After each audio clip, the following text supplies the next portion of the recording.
खड़ा होई दर्शन ला आसरा लगावे हो।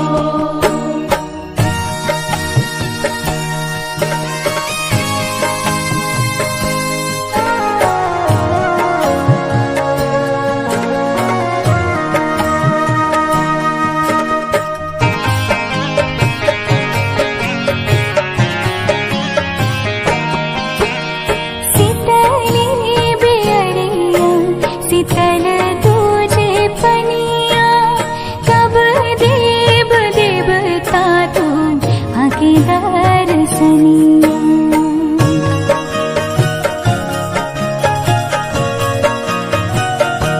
हाँ शीतली बेअरिया शीतल तुझे पनिया कब देव देवता तू आके दर्शनिया।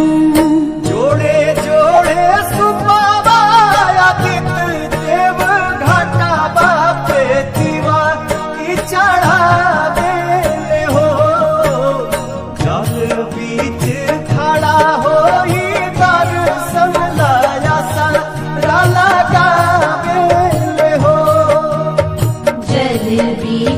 खड़ा होई दर्शन ला आसरा लगावे हो।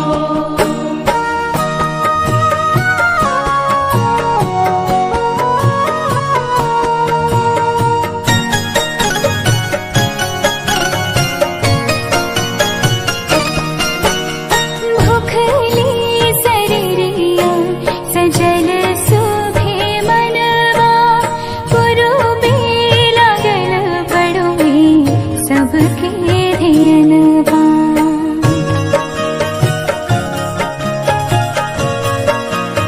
हाँ भूखली शरीरिया सजल सुभे मनवा पुरुबे लागल बड़ुए सबके ध्यानवा।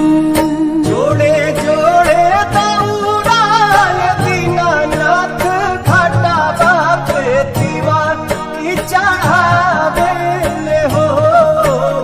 जल बीच खड़ा होई दर्शन ला आसरा लगावे हो। जल बीच खड़ा